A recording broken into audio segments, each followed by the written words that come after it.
Friends, आप सभी कैसे हैं। आशा करते होंगे आप सभी अच्छे और स्वस्थ होंगे। आप लोगों ने वर्ण विचार के बारे में तो सुना ही होगा, जिसे इंग्लिश में ऑर्थोग्राफी कहते हैं। आज की क्लास हम वर्ण विचार के साथ शुरू करते हैं। तो चलिए सबसे पहले वर्ण विचार पर ध्यान देते हैं। वर्ण विचार।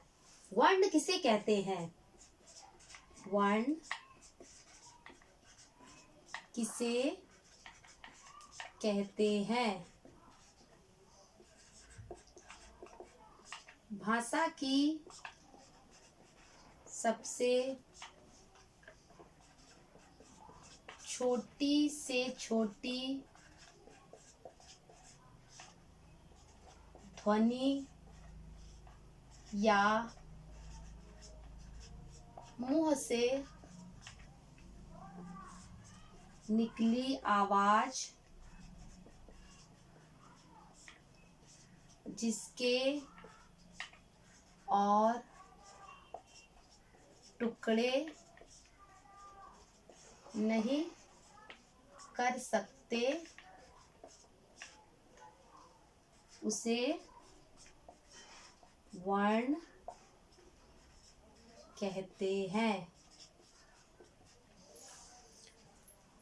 तो भाषा की सबसे छोटी से छोटी ध्वनि या मुंह से हम लोग का जो आवाज निकलता है, जो हम लोग प्रोनाउंसिएशन करते हैं, जो हम लोग अक्षर या वर्ड हम लोग बोलते हैं, जो भी हमारे मुंह से निकलती है और जिसके टुकड़े नहीं कर सकते, जो और छोटा नहीं हो सकता है, उसे ही हम लोग वर्ण कहते हैं। जैसे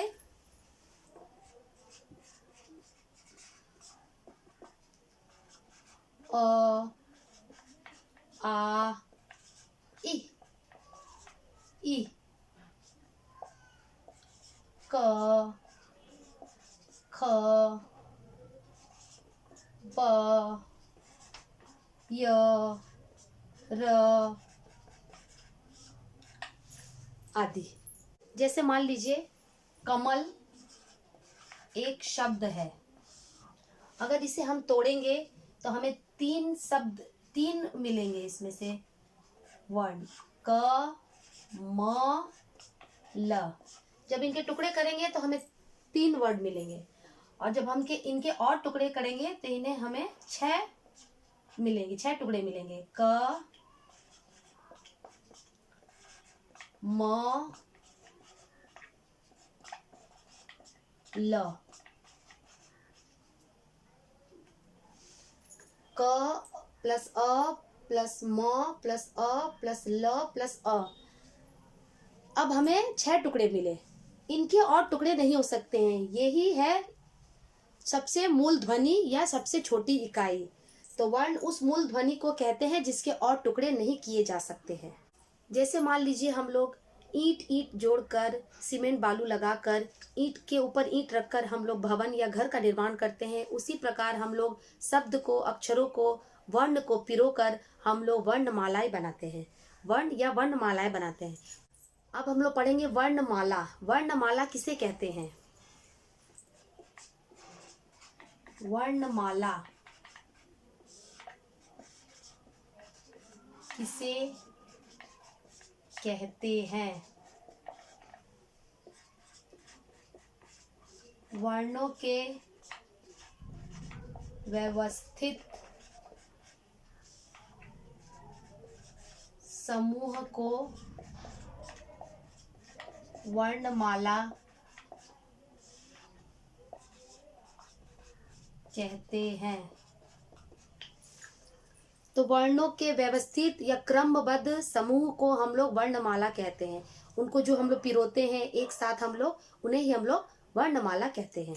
हिंदी वर्णमाला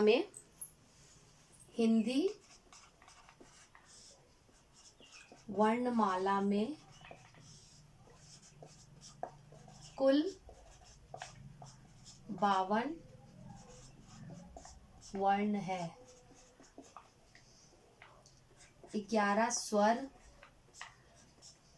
2 अयोगवाह,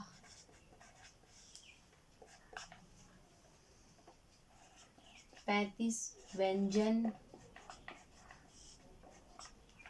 4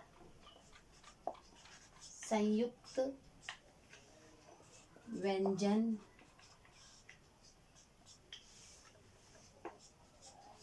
52। हिंदी वर्णमाला में कुल 52 वर्ण है, जिनमें 11 स्वर, 2 अयोगवा, 35 व्यंजन और 4 संयुक्त व्यंजन इजिकल टू 52 वर्ण।